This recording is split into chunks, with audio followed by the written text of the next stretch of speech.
Assalamualaikum warahmatullahi wabarakatuh. Kembali lagi di Learning Journal Mata Kuliah Public Speaking bersama saya, Hairani Zahra Nasution dengan NIM 221340008 dari kelas BKI 6A. Pada pertemuan Public Speaking keempat, dilaksanakan pada hari Selasa, tanggal 18 Maret 2025, yang dimulai pukul 10.00 sampai pukul kurang lebih 12.00. Pada pertemuan keempat ini dimulai seperti biasa dengan Bapak Adi Kusuma mengabsen satu persatu mahasiswa dan mahasiswinya. Kemudian Bapak Adi pun menunjuk 3 mahasiswa ataupun mahasiswi untuk melakukan praktik public speaking di depan. 3 mahasiswa dan mahasiswi terpilih tersebut adalah ada Sita Umi Laila, kemudian ada Resti Setiawati, dan yang terakhir itu ada Naufal Awaludin. Setelah kurang lebih 30 menit, mereka melakukan praktik public speaking dengan masing-masingnya 10 menit. Kegiatan perkuliahan pun dilanjut dengan melakukan presentasi. Presentasi kali ini dilakukan oleh kelompok 2 dengan materi, metode, dan teknik dasar pada public speaking. Kelompok 2 ini beranggotakan saya sendiri, yaitu Hairani Zahra Nasution, kemudian ada Nur Hasanah, kemudian ada Resti Setiawati, ada Sita Umi Laila, ada Nafila Istiqomah, dan Sulistiawati. Materi diawali dengan menjelaskan metode-metode pada public speaking. Yang pertama, ada metode public speaking menurut Mohsudi, yang mana Mohsudi ini menjabarkan bahwa ada 5 metode public speaking. Yang pertama yaitu ada pengenalan public speaking, kemudian yang kedua ada persiapan materi, yang ketiga ada teknik presentasi, yang keempat ada manajemen kecemasan, dan yang kelima atau yang terakhir yaitu interaksi dengan audiens. Kemudian selanjutnya yaitu ada metode public speaking menurut Andiwi Mayfilina. Menurut Andiwi, ada 4 metode public speaking. Yang pertama yaitu metode manuskrip, yang mana metode manuskrip ini menggunakan naskah ataupun menggunakan skrip, sehingga public speaker itu membaca naskah ataupun skrip tersebut. Kemudian yang selanjutnya itu ada metode hafalan atau memoriter. Nah, pada metode ini, seorang public speaker menghafal ataupun memahami materi yang akan mereka sampaikan kepada audiens, yang mana materi tersebut tidak menggunakan catatan ataupun menggunakan naskah, sehingga metode hafalan ini berlainan atau berlawanan dengan metode manuskrip, yang mana metode manuskrip ini menggunakan naskah ataupun menggunakan catatan. Selanjutnya ada metode spontanitas atau impromptu. Pada metode ini, public speaker secara spontan menyampaikan materinya. Seperti misalnya seorang public speaker ini secara tiba-tiba ditunjuk untuk menjadi seorang pemateri, maka dia harus menyiapkan materi ataupun pesan ataupun naskah yang ingin dia sampaikan secara spontan, yang mana metode ini juga berarti disebut metode spontanitas atau impromptu. Dan yang terakhir itu ada metode menjabarkan, yang mana pada metode ini seorang public speaker menjabarkan materi yang akan dia sampaikan kepada audiensnya. Selanjutnya ada metode public speaking secara umum. Nah, secara umum metode public speaking itu ada 4. Yang pertama ada metode langsung, yang mana metode langsung ini yaitu seorang public speaker secara langsung menyampaikan materi yang akan dia sampaikan kepada audiens. Kemudian yang kedua itu ada metode naskah, yang mana metode naskah ini sama dengan metode manuskrip, yang mana seorang public speaker menggunakan catatan atau naskah ketika melakukan public speaking. Kemudian yang ketiga itu ada metode hafalan, yang mana metode hafalan ini biasa juga disebut dengan metode impromptu, di mana seorang public speaker menghafal materi yang akan mereka sampaikan kepada audiensnya. Dan yang terakhir itu ada metode variatif. Selanjutnya yaitu ada teknik dasar dari public speaking. Nah, teknik dasar dari public speaking itu yang pertama ada mengatasi grogi di depan umum. Sebenarnya untuk mengatasi grogi di depan umum ini hanya diperlukan pengetahuan mengenai materi yang akan public speaker sampaikan, dan juga tentunya pengalaman-pengalaman yang memadai atau mencukupi. Kemudian grogi di depan umum biasanya dialami oleh seseorang yang kurang memiliki pengalaman dalam menyampaikan sesuatu di depan umum, dan juga seorang public speaker tersebut tidak memiliki rasa percaya diri yang tinggi atau rasa percaya dirinya itu rendah. Maka dari itu terkadang rasa grogi di depan umum itu muncul. Kemudian menurut Stephen D. Boyd yang merupakan seorang pakar public speaking dari College of Informatics Northern Kentucky University USA, beliau menjelaskan bahwa ada beberapa cara untuk mengatasi grogi. Yang pertama yaitu dengan mempersiapkannya atau be prepared. Kemudian yang kedua itu ada pick out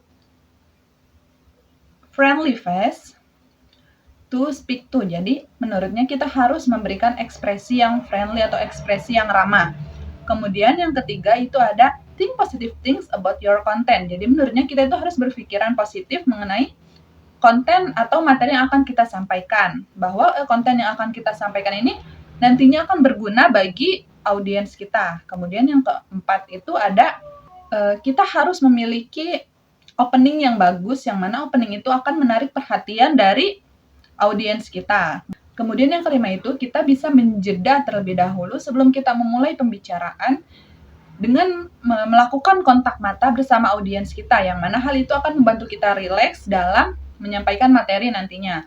Kemudian yang terakhir itu ada kita bisa menyelipkan sedikit pengalaman pribadi kita ke dalam materi yang akan kita sampaikan, yang mana itu akan membuat kita nyaman dalam penyampaiannya.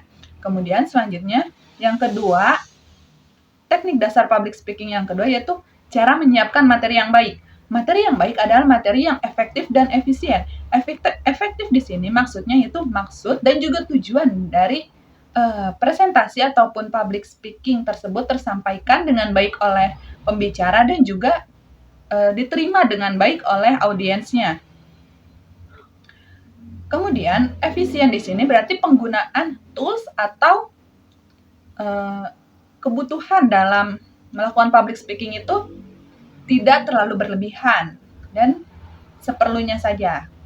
Kemudian pada materi yang baik itu disertai dengan PowerPoint yang mana isinya itu hanya poin-poinnya saja, tidak perlu menjabarkan atau mencantumkan naskah yang akan kita sampaikan kepada audiens. Selanjutnya yang ketiga yaitu ada persiapan sebelum melakukan public speaking. Nah, pastinya sebelum melakukan public speaking, hal yang perlu kita persiapkan adalah keberanian yang kita miliki. Kemudian juga ada beberapa hal lain yang perlu dipersiapkan. Yang pertama yaitu relax. Sebagai seorang public speaker, kita harus relax dalam menyampaikan materi yang akan kita sampaikan agar nantinya kita tidak merasa tegang di depan umum. Kemudian yang kedua itu kita harus mengenali ruangan yang akan kita gunakan selama public speaking. Kemudian yang ketiga itu kita harus mengenali audiens yang akan kita berikan materi, karena jika kita tidak mengenali audiens, maka kita akan mengalami kebingungan dengan bagaimana cara kita akan menyampaikan materi tersebut, bagaimana gaya kita dalam penyampaiannya. Kemudian yang keempat itu ada kita harus mengetahui materi yang akan kita sampaikan. Kita harus paham mengenai materi tersebut dan menguasai materi tersebut. Kemudian yang kelima itu kita bisa menggunakan PowerPoint atau harus menggunakan PowerPoint, yang mana PowerPoint tersebut isinya hanyalah poin-poin yang akan kita bahas. Dan PowerPoint ini akan berguna ketika kita nantinya melupakan poin atau materi yang akan kita sampaikan, dan dengan melihat PowerPoint tersebut kita akan mengingatnya kembali dan bisa menyampaikannya dengan lancar. Kemudian selanjutnya itu kita harus memperhatikan busana kita juga harus memperhatikan kondisi tubuh kita, dan kita juga harus memperhatikan segala makanan atau minuman yang masuk ke dalam tubuh kita. Jangan sampai ketika kita akan melakukan public speaking, kita justru memakan atau meminum minuman yang akan mengganggu atau menghambat kita selama kita melakukan public speaking nantinya. Dan yang terpenting, pastinya kita harus memiliki rasa percaya diri yang bagus, karena percaya diri adalah poin penting atau poin utama dalam melakukan public speaking. Kemudian, teknik dasar public speaking yang keempat yaitu ada teknik vokal, yang mana terdiri dari pernafasan dan juga ekspresi vokal.